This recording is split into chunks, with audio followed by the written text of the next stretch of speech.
अपना देख रहे हैं कि हम टैडी बकरी की फार्मिंग करेंगे, ये वीडियो उनके लिए बहुत अच्छी होने वाली है। वीडियो को अंत तक देखें। सर सब तो पहले तुसी अपने बारे दसना, नाम, जगह ते ये दसो कि तुसी टैडी बकरी का इंतखाब क्यों किया। फीडिंग का ਤੁਹਾਡਾ ਕੀ ਸਿਸਟਮ ਹੈ? ਫੀਡਿੰਗ ਦਾ ਜ਼ਿਆਦਾ ਤੇ ਹੈ ਕਿ ਸਾਨੂੰ ਸੈਲ ਜਿਹੜੀ ਕੁਦਰਤੀ ਮਿਲੀ ਹੈ ਇਹ ਇਹ ਕਹਿ ਸਕਦੇ ਹੋ ਕਿ ਆਲਮੋਸਟ ਫੀਡ ਜਿਹੜੀ ਆ ਇਸ ਫਾਰਮ ਦੀ 70 ਬੱਕਰੀਆਂ ਦੀ 90% ਫ੍ਰੀ ਹੈ। ਹਾਂਜੀ ਬਿਲਕੁਲ ਕਹਿ ਸਕਦੇ। ਅੱਛਾ ਸਰ ਇਹ ਦੱਸੋ ਕਿ ਤੁਸੀਂ ਟੈਡੀ ਬੱਕਰੀ ਦਾ ਕਿਉਂ ਇੰਤਖਾਬ ਕੀਤਾ ਸਪੈਸ਼ਲ? ਕਿੰਨੀਆਂ ਬੱਕਰੀਆਂ ਦੀ ਸ਼ੁਰੂਆਤ ਕੀਤੀ?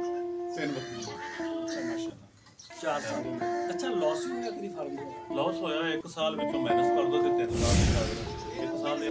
ਅਗਲਾ ਸਵਾਲ ਮੇਰਾ ਇਹ ਆ ਕਿ ਟੈਡੀ ਬੱਕਰੀ ਜਿਹੜੀ ਆ ਕਿੰਨੇ ਬੱਚੇ ਦੇ ਦਿੰਦੀ ਹੈ ਇੱਕ ਬੱਕਰੀ? ਇਹ ਆਮ ਕਹਾਵਤ ਆ ਜੀ 4 ਦਿੰਦੀਆਂ ਨੇ, 3 ਦਿੰਦੀਆਂ ਨੇ, 5 ਦਿੰਦੀਆਂ ਨੇ। ਇੱਕ ਜਿਹੜੇ ਨਏ ਦੋਸਤ ਆ ਉਹਨਾਂ ਨੂੰ ਕਿੰਨੀ ਕੁ ਬੱਕਰੀਆਂ ਦੀ ਤਾਦਾਦ ਤੋਂ ਕੰਮ ਸ਼ੁਰੂ ਕਰਨਾ ਚਾਹੀਦਾ? ਔਰ ਕਿੰਨੇ ਘੰਟਿਆਂ ਵਾਸਤੇ ਚਰਾਈ ਤੇ ਲੈ ਕੇ ਜਾਂਦੇ ਹੋ ਕਿ ਤੁਸੀਂ ਸਮਝਦੇ ਹੋ ਕਿ 1 ਘੰਟਾ 2-4 ਘੰਟੇ ਜਦੋਂ ਵੱਜਦਾ?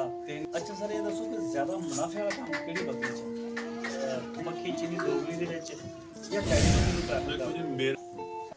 ਜਿਹੜਾ ਬੰਦਾ ਵੱਡੇ ਸ਼ਹਿਰ 'ਚ ਰਹਿ ਰਿਹਾ, ਕਰਾਚੀ 'ਚ, ਲਾਹੌਰ 'ਚ ਲੋਕ ਰਹਿ ਰਹੇ ਨੇ, ਉਹ ਅਗਰ ਫਾਰਮਿੰਗ ਕਰਨਾ ਚਾਹੇ ਤੁਸੀਂ ਕੀ ਮਸ਼ਵਰਾ ਦਿੰਦੇ ਹੋ ਤੁਹਾਡੇ ਵਾਸਤੇ? ਅੱਛਾ ਸਰ ਹੁਣ ਤੁਹਾਡੇ ਵਾਸਤੇ ਕੋਈ ਨਏ ਚੈਲੰਜਿੰਗ ਜਾਂ ਕੋਈ ਮੁਸ਼ਕਲਾਤ ਇਸ ਕੰਮ 'ਚ ਰਹਿ ਗਈਆਂ ਜਾਂ ਤੁਸੀਂ ਸਾਰੇ ਕੰਮ ਨੂੰ ਸਮਝ ਚੁੱਕੇ ਹੋ? ਠੀਕ ਹੋ ਗਿਆ ਸਰ, ਤੁਸੀਂ ਟਾਈਮ ਕੱਢਿਆ ਸਾਡੇ ਵਾਸਤੇ, ਬਹੁਤ ਸ਼ੁਕਰੀਆ।